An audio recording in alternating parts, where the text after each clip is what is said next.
That's Gary Gilmour, his second over of the day to Amos. Well bowled, and that's out. What a good delivery.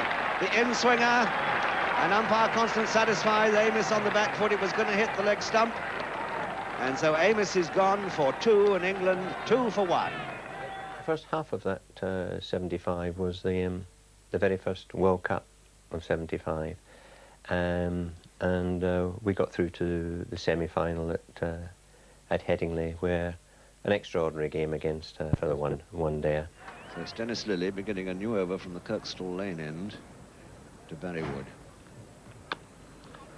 Firm looking shot, wide of McCosker.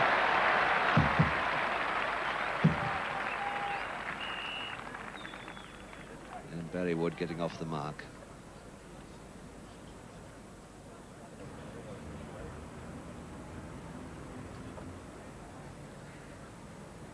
Lilly to Wood. And Rossop was failing to cut that off. He might just have dropped the finger on it. It looks like 4 runs on a very fast outfield.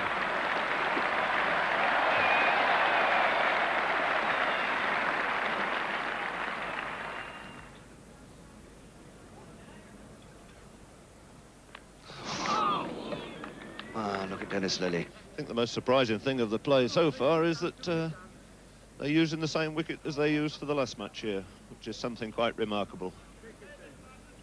Big expanse of middle here and having to use the same wicket again. And he's bowled him. And Gilmour having a fantastic start here. Really has looked the better of the 2 bowlers. Swung that ball in late, he's moved a few away. And England's second wicket going down with the score on 11. The man they were looking to see him away is the one departing now, Barry Wood.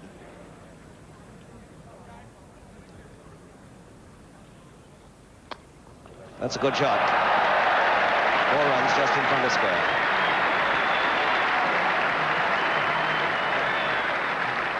Timed that perfectly.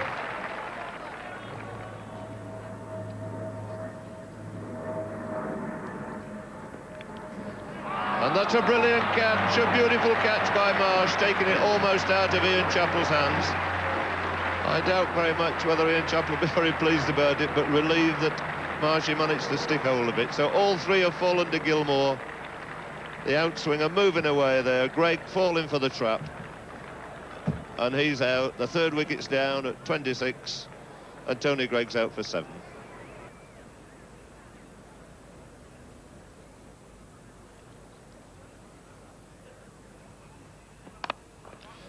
That's a friendly full pitch to get him away, but nicely clipped through mid-on, took advantage of it. It's racing down the hill for 4 runs.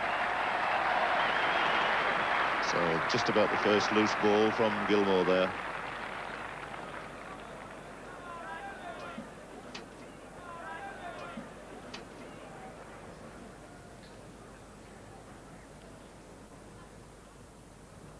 So Frank Hayes. He's out, no shot. Well, that's a sad way to go. A 4th wicket for Gary Gilmour. What a spell this man is having. And England are 33 for 4. And poor Frank Hayes is gone for 4.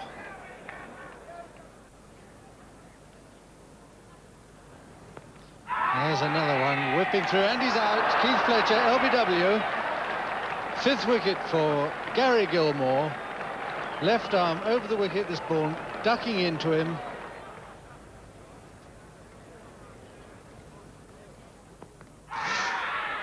And he's out, another one gone. Alan Knott out for naught. 35 for 6, and Gilmour's 6th wicket for 10 runs in a quite dramatic opening spell. 35 then for 6.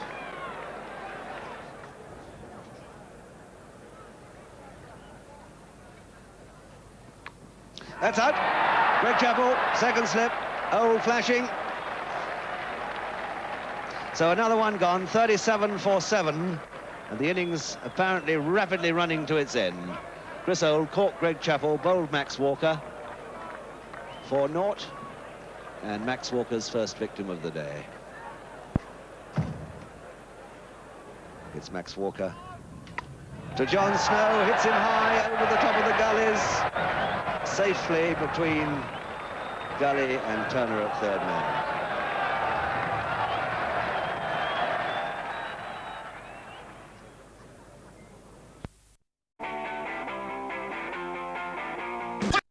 Hits him high over the top of the gullies, safely between Gully and Turner at third man.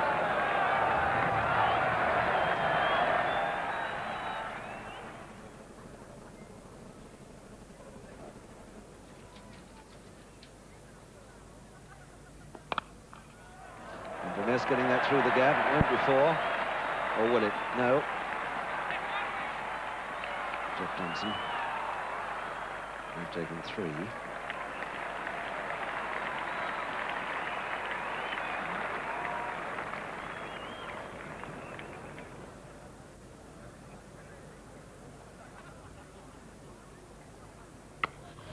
That's a fine shot, 4 runs over the top of cover point. So the first time we've seen Lilly try to dig one in.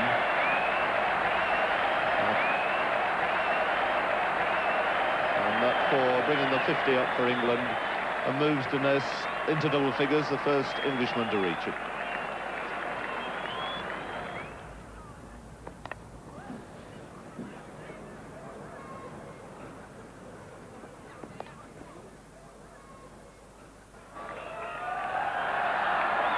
Doing the fielding. Constant signalling the leg by. So another extra going on the total.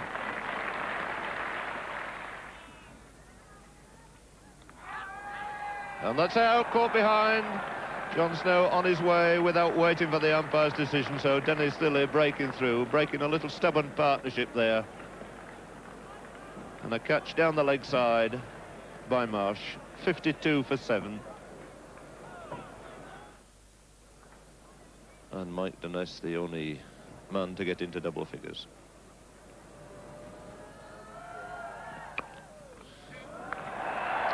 Well, he'll pick up a couple of runs for that, but that too, not the most convincing of little forward pushes. Found the outside edge, brings 2. So Ian Chappell calling in the extra slip now. Doug Walters coming in from mid-off, leaving the offside fairly open now for Mike Denness. 2 slips and 2 gullies. Edwards, again, the one man in front on the offside. That's not really a chance. I think it might have just clipped the tips of his fingers, couldn't go down as a chance. So Denness gets a couple of runs to third man. But once again, he's a long way from it. Seems that this will possibly be the last over before lunch, which will have meant that the Australians have bowled 29 overs. In the first 2 hours. An all-pace attack in this match, no mallet. England omitting Underwood. With a pitch ball and no mid-off, so no problem in driving that through. Ross Edwards chasing it, just cut it off inside the boundary. And Denness able to take 3 runs.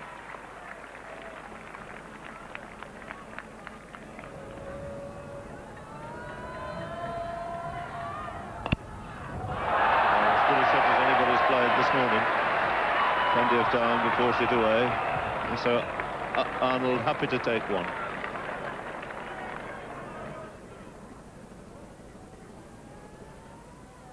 Has bowled him, so full justification then for Walker to bowl at that top end. Clean bowl in Denness. England on 73 for 9, and the England captain top score with 27. Comprehensively beaten and bowled there by Walker.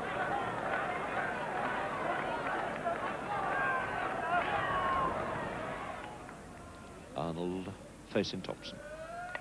It's an edge shot. It's gone right through for 4 runs. One of those awkward ones for second slip to take, pitching just in front of him and never quite sure whether it's going to bounce conveniently or whether it's going to go along the ground. Max Walker to Jeff Arnold.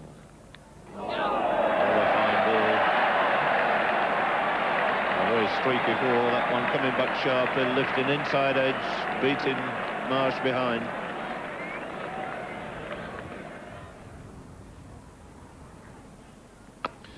Oh, what a fine shot, what a great shot. Ross Edwards covers. And certainly that was deserving of a few more runs. Beautifully middle.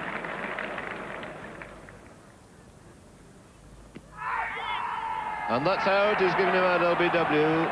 Umpires have been very busy here today. 4 decisions given by Constant, an LBW decision given there by Bill Alley, and that completes the England innings. Peter Lever, LBW to Max Walker. And there is the lamentable English card. Mike Dennis, the captain, top scorer with 27. Geoffrey Arnold batting very presentably, not out 18, and extras coming in as 3rd highest scorer in the innings.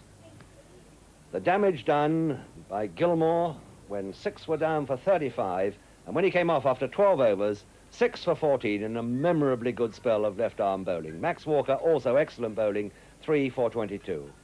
Whereupon, we all very wisely told ourselves that England hadn't scored enough, nothing like enough, and it could be, of course, an Australian cakewalk.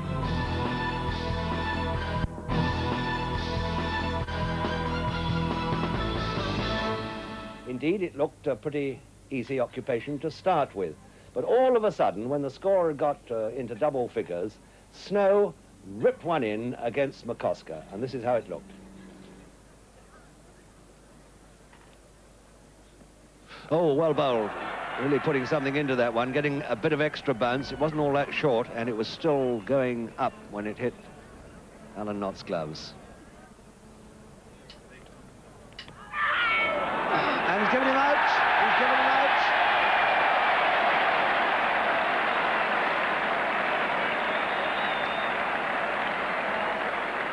So Turner is out LBW for 7, and Arnold has struck the first blow for England. Australia 17 for 1.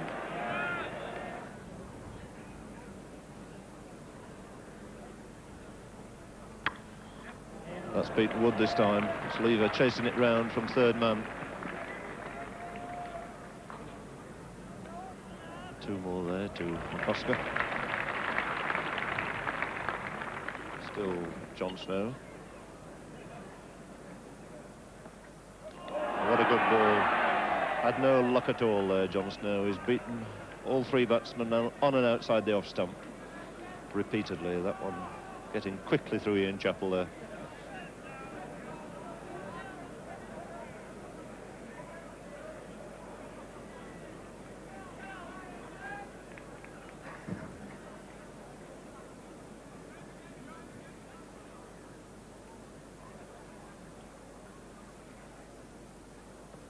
And that must be close.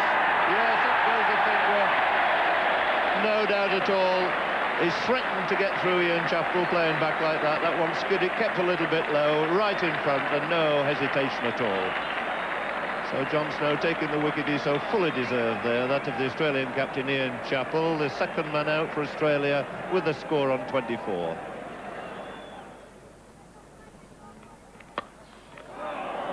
It's a good shot, chanced his arm a little bit, lifted it, but got it away safely wide of John Snow. It's running up the hill, out of reach of John Snow. And Craig Chappell underway with a lofted on drive for 4. On the face of it, a very comfortable task for the Australians. They require only 62 more runs and have got 8 wickets in hand. And although there is still a certain amount of life and movement in this pitch, nothing like the movement we saw early this morning. And that's got through again and is out. John Snow struck again. That's the 2nd Chappell brother that goes. And John Snow really hurried off the pitch, that one. 32 for 3. And Greg, by far, I think, their best batsman, following brother Ian into the pavilion. So he's out for 4, Australia, 32 for 3, and this is a great fight back by England. McCosker looking fairly solid at this point. Always some doubt that he might be in trouble with the moving ball in England. Came fairly late on the scene for Australia. Only made his presence felt last year. He's 28 now. And that's not very young for an Australian to make a first tour. And he bowled it! Oh, what a... So this game really beginning to boil up now. Australia 32 for 4. McCosker's gone, and the crowd, the jubilant crowd, think they might be in here for a thrilling finish. So local boy, hero here, Chris Old, taking the wicket of McCosker. Clean bowling him with a score on 32, of which McCosker had made 15.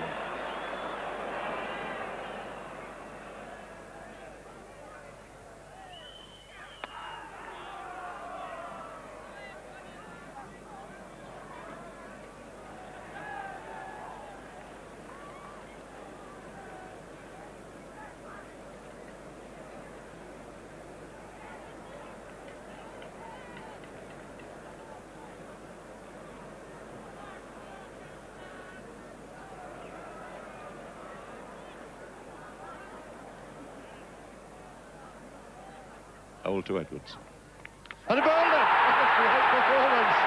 And the crowd going mad, and Australia 32 for 5. And Edwards has gone without scoring. What a game of cricket this is.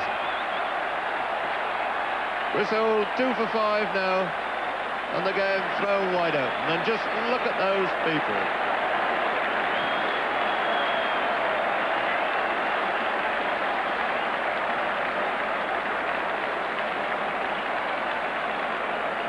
The faces there speak for themselves.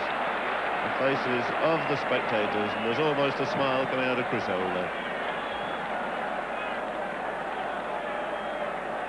32 for 5. Whoever would have believed this? Well, he's in a little bit of a quandary here now, whether he's going to try and play his way out of this trouble that Australia found themselves in, or whether he can hit his way out.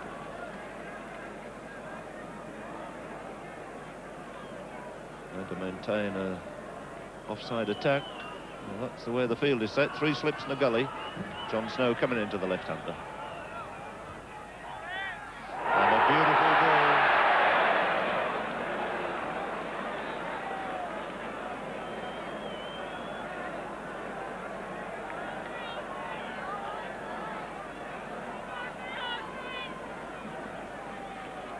Almost an identical score to England's earlier in the day. They were 35 for 5. Then, of course, they went 35 for 6 and 37 for 7.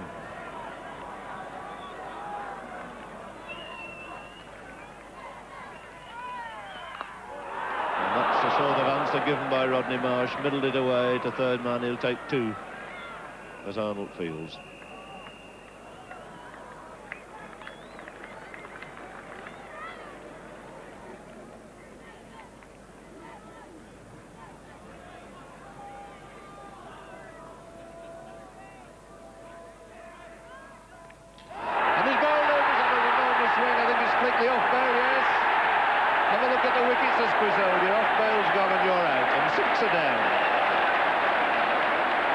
Despairing swing to leg there by Rod Marsh.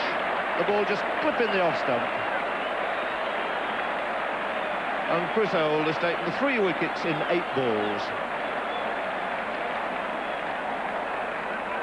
What a remarkable game of cricket. 39 for 6 Australia score stands at, as Gary Marsh in turn departs back into the pavilion.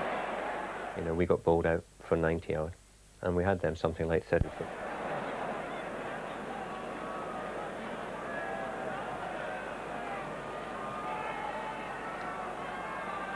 Old to Gilmour. Runs there, Dinesh chasing it. Still won't go through to the boundary. This outfield immensely quick here, and it's remarkable to note that there's only been 7 boundaries here all day today. 6 scored by England and only 1 by Australia so far. And their score now of 41 for 6, out of which Chris Old has got figures of 3 for 9 off 4 overs.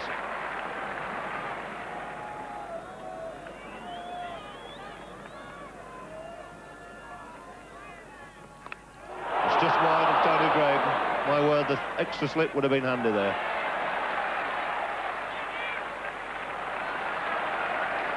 No possible chance even for the tall Tony Greig there.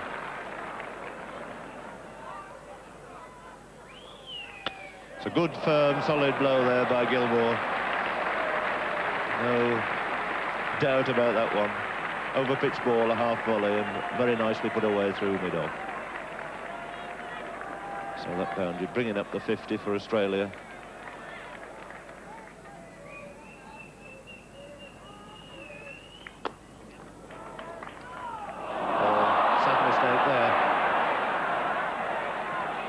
to give any singles away at all in such a tight situation. John Snow beaten by a little bit of rough ground. 3 slips for the left-handed Gilmour as Snow moves in. First time he's faced him. And that's gone through off the edge. He's found the gap between third slip and second slip. Perfectly bisected, gets 4 runs. Certainly Gilmour's day here today.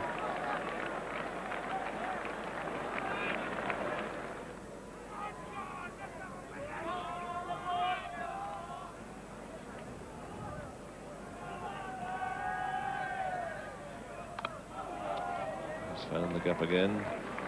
Safely down to third man. Arnold's the fielder. John Snow taking both sweaters. This knowledgeable crowd fully aware that that's the 12 overs completed. He can come back no more. On finishing off an excellent spell there. 12 overs, 2 for 30 for John Snow.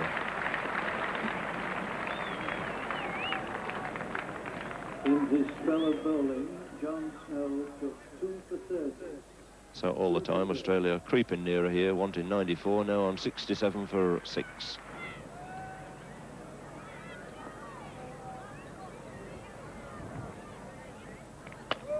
It's a good shot, that's 4 runs. And that's chasing it, but the ball gathering pace on the outfield. Good firm blow there by Gilmour. Sufficient there to move a slip out. Put the extra man in the offside. In fact, 2 slips going out now. Greg moving into the gully. Cover point, extra cover mid-off. For the first time, Denness having to relax his attacking field. He still found the gap. Stroked nicely through the offside by Gilmour. And these match-winning runs here. Another boundary. So with the score moving on to 75 now, it means Australia with 4 wickets in hand are only 19 runs away from moving on to Lord's on Saturday.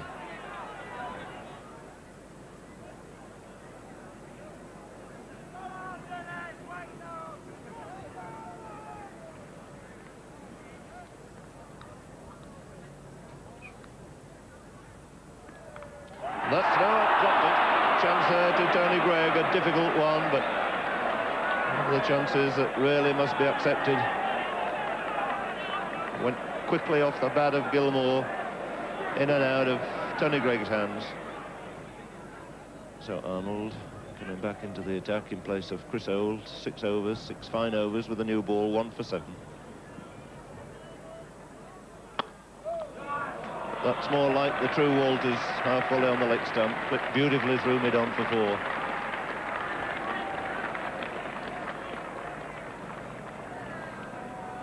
Walters not really been in true form, but along with partner Gilmour now, surely going to see Australia home. Arnold from the Kirkstall lane end to Walters. Beautiful shot. Vintage shot there from Doug Walters. Fractionally short of a length and powered away through the covers off the back foot. Hurrying through, Walters scampering for the single. The single going to bring Australia victory here in the semi-final of this Prudential Cup. And Gilmour, the man who made it all possible, 6 wickets for 14 runs in a brilliant early spell of bowling, then coming into bat in a critical situation when Australia were really up against it. 94 for 6. The Max Walker stand there could well be christened the Gary Gilmour stand after that. So what a day Gary Gilmour had. Not out 28, playing his natural game, and Jeff Stollmeyer not very pushed, I think, to declare him man of the match. The English bowlers doing their captain proud. John Snow 2 for 30, Old 3 for 29, and Jeff Arnold 1 for 18. A win for Australia by 4 wickets. People